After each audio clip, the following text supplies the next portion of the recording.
बच्चों, हमारे जीवन में कभी ना कभी कुछ ऐसी छोटी सी घटना घट जाती है जिस पर यकीन करना मुश्किल हो जाता है। हमें समझ ही नहीं आता है कि क्या सही है और क्या गलत। आज के वीडियो में हम आज ऐसी एक लघु कथा का अध्ययन करने वाले हैं जिसका शीर्षक है गोधूली और इसके रचनाकार हैं हेक्टर ह्यू मुनरो साकी।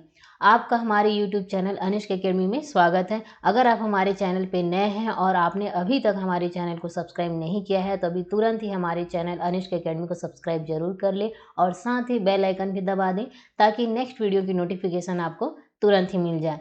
तो चलिए शुरू करते हैं पाठ गोधूली, जिसके रचनाकार हैं हेक्टर ह्यू मुनरो साकी। तो सबसे पहले इनके जीवन के बारे में थोड़ा जान लेते हैं।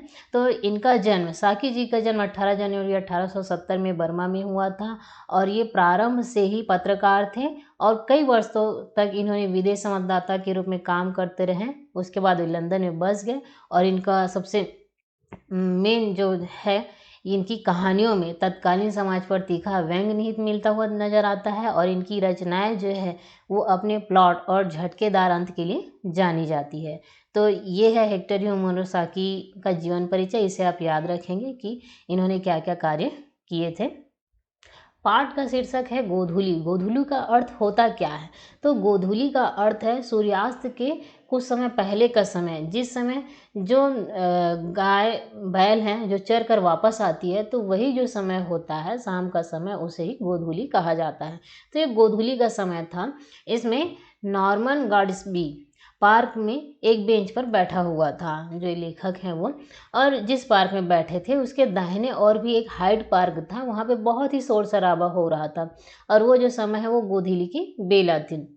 अधिक लोग नहीं थे, फिर भी कई लोग वहाँ पे इधर उधर एक बेंच से दूसरी बेंच में जाते हुए नजर आ रहे थे। तो गॉड्सबी को ये दृश्य पसंद आया क्योंकि उसकी जो मन स्थिति थी वो जिसमें लीन में था, अपने समय में जो लीन था वो उसे मैच खाता हो रहा था। क्योंकि गोधूली बेला जो थी वो गॉड्सबी के अनुसार हार की घड़ी थी, मतलब पराजय की घड़ी। उनका कहना ये था कि जब कोई व्यक्ति निराश होता है या किसी चीज़ से हारा हुआ रहता है, वे अपनों को लोगों की नज़रों से छिपाकर यहाँ आके बैठते हैं अपने आप को शांत महसूस करने के लिए।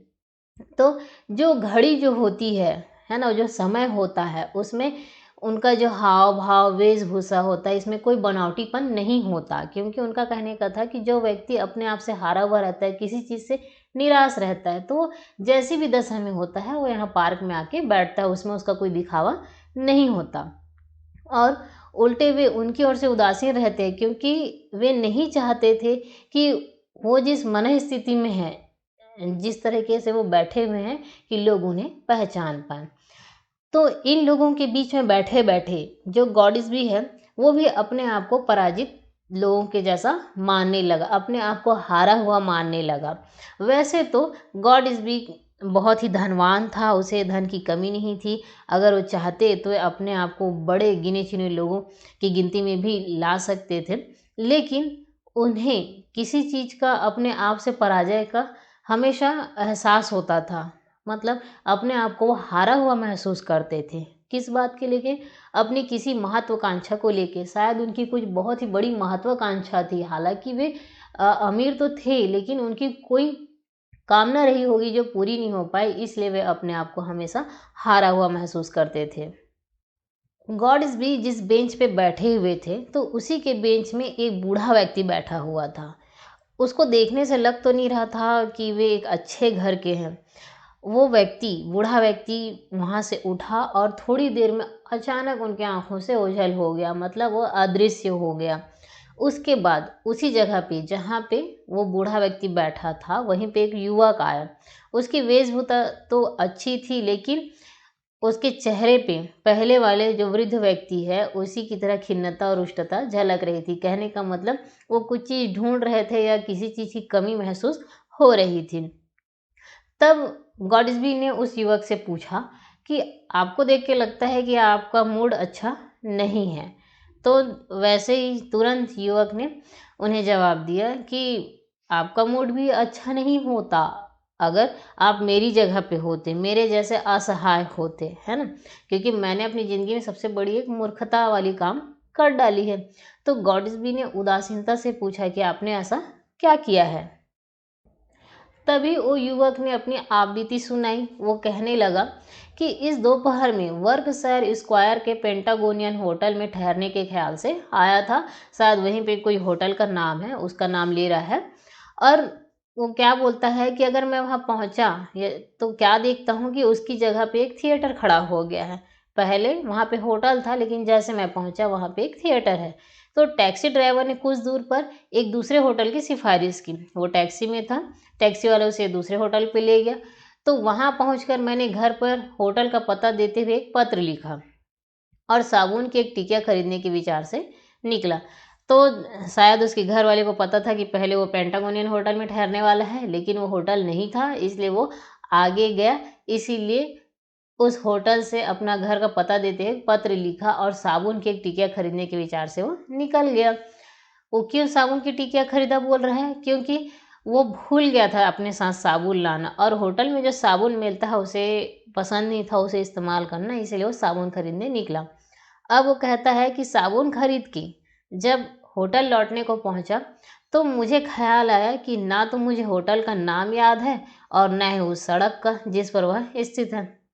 तो अपनी आप बीती सुना रहा हो युवक। अब वो ये कह रहा है कि जब मैं लौटने लगा तो मैं होटल का नाम ही भूल चुका था और कौन सी सड़क है वो भी नहीं। अब बोल रहा है मैं एक सीलिंग लेकर बाहर निकला था और साबुन की टिकिया खरीदने के बाद एक ही पेंस मेरे पास रह गया। अब मैं रात को कहाँ जा सकता हूँ?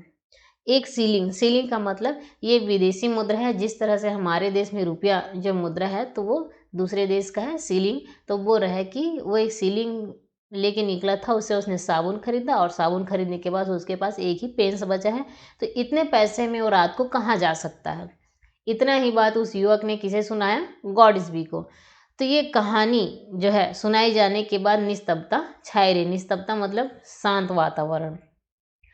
अब वो जो व्यक्ति है, युवक है, वो कह रहा है किससे? गॉडस्बी से, कि आप ये सोच रहे होंगे कि मैंने एक अनहोनी बात आपसे कह सुनाई।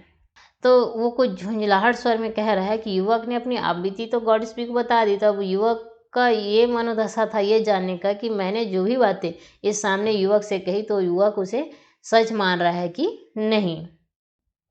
तब गॉडस्बी ने कहा कि बिल्कुल असंभव तो नहीं, क्योंकि मुझे भी याद है कि कुछ वर्ष पहले एक विदेशी राजधानी में मैंने भी ऐसा ही किया था। तब वो युवक को थोड़ा सा हौसला मिला। वो उत्साहित होकर बोलता है कि विदेशी नगर में यह परेशानी नहीं, लेकिन यहाँ तो अपने ही देश में अगर ऐसा किसी के साथ हो जाए तो बहुत अलग बात है। क्यों?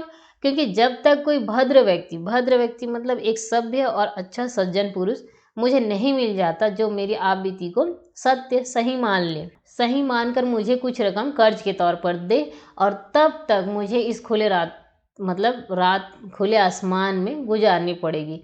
तो मुझे खुशी है कि आप मेरी आपबीती को सफ़ेद झूठ नहीं मान रहे हैं। ये युवक गॉडस्बी से ऐसा कहने लगा। लेकिन गॉडस्बी ये कहते हैं कि तुम्हारी बात तो ठीक है, लेकिन तुम्हारी कहानी का जो सबसे कमज़ोर मुद्दा या कमज़ोर हिस्सा है वो है कि आप वह साबुन की टिकिया पेश नहीं कर सकते। तो युवक ने क्या किया? वह जल्दी से आगे सरक कर बैठ गया और जल्दी जल्दी उसने क्या की, जो भी कपड़ा पहना था उसने अपने जेब में हाथ डाले, टटोले और फुसफुसाया। फिर कहता है कि शायद मैंने उसे खो दिया।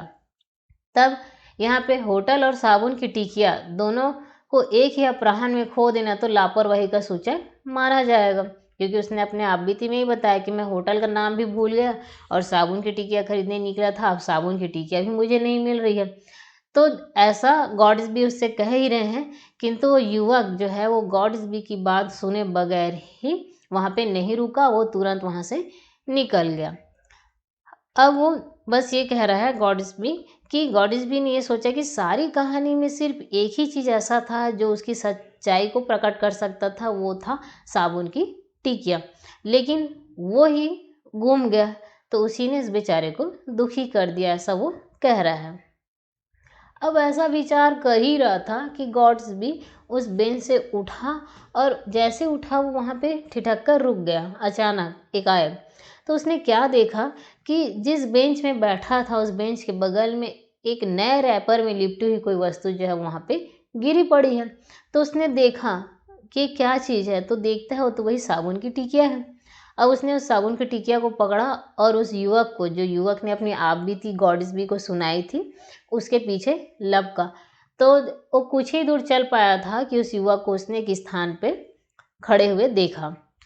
तो गॉडेस भी उससे कहते हैं कि आपकी कहानी का महत्वपूर्ण जो गवाह था वो मिल गया है।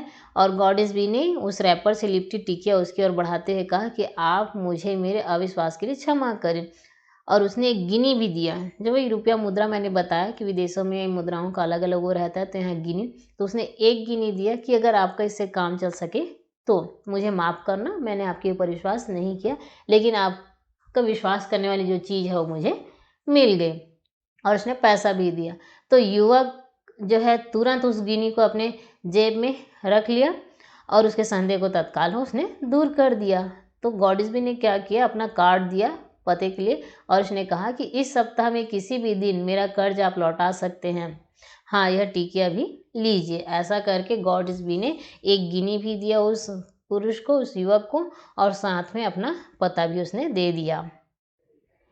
इतना होते ही उस युवक ने कहा कि भाग्यवश यह आपको मिल पाई, और वो दोनों चीज़ रख लिया, पैसा भी रख लिया और साबुन की टिकिया, और वहीं पे नाइट ब्रिज थी उसकी दिशा में वो तेज़ी से लुप्त हो गया, मतलब छिप गया, वो तुरंत वहाँ से चला गया।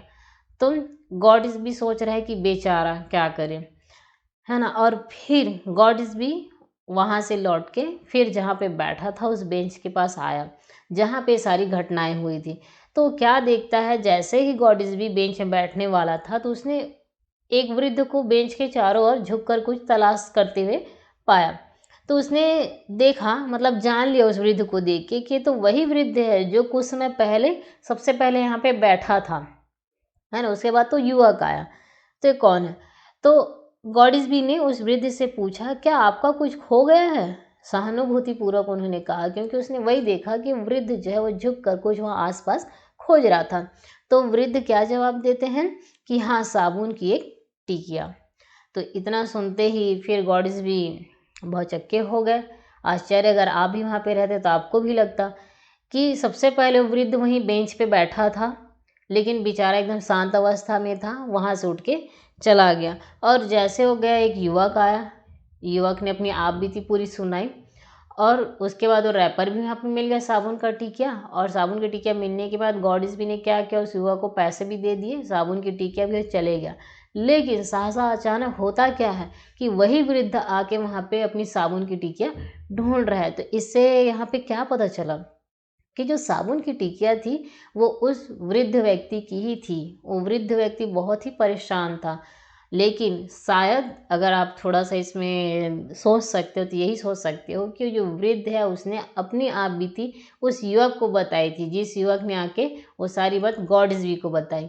और उसने ऐसा किया कि वो सारी चीज़ें जो है, पैसा भी है और जो भी उसका उस साबुन की टिकिया या कुछ था उसमें, जो भी चीज़ है उस युवक को मिल गया, पैसे ही मिल गए। लेकिन ये वृद्ध बेचारा उसे ढूंढ ढूंढ के ही मतलब तलाशते रहा, लेकिन उसे कुछ भी चीज़ हासिल नहीं हुआ। तो यही है एक लघु कथा कि कभी कभी कुछ ऐसी घटनाएं, जैसे मैंने शुरू में बताया था, हमारे सामने घट जाती है तो हमें पता नहीं चलता क्या सही और क्या गलत। हमारे आंखों के सामने होते हुए भी हम नहीं देख पाते, क्योंकि हमको साक्ष्य चाहिए रहता है। जैसे इस कहानी में मिला, उस युवक को साक्ष्य मिल गया तो उसने गॉडेसबी ने भी उस पर यकीन कर लिया, क्योंकि पहले वो भी उस युवक पर यकीन नहीं कर रहा था, क्योंकि वो साबुन की टिकिया उसे नहीं मिल रही थी। लेकिन जैसे ही साबुन की टिकिया मिली, गॉडेसबी ने भी उस युवक पे यकीन कर लिया। लेकिन उसे बुरा कब लगता है, जब वो क्या देखता है कि वही वृद्ध व्यक्ति जो पहले यहाँ पे बैठा था वो यहाँ के अपनी साबुन की टिकिया को ढूंढ रहा है। तो यह एक लघु कथा। हो सकता है आपके जीवन में भी कभी कुछ ऐसा हो कि हमारे आंखों के सामने भी जो चीज़ होती है उस पर हम विश्वास नहीं कर पाते, बाद में हमें उस चीज़ के लिए पछतावा होता है, जिस तरह से इसमें गॉडेसबी को हुआ। इसलिए यहाँ पे इस समय को गोधूली बेला कहा है, और शुरू से उस समय को गॉडेसबी जो है या एच मुनरो वो पराजय की घड़ी मानते थे, और इस समय भी वो क्या हुए, पराजित हो गए इस समय में। अगर आपको इस लघु कथा की वीडियो अच्छी लगी हो तो इस वीडियो को लाइक करें और अपने क्लासमेट को शेयर जरूर करें, और साथ ही हमारे चैनल अनिष्क एकेडमी को सब्सक्राइब करना ना भूलें। धन्यवाद।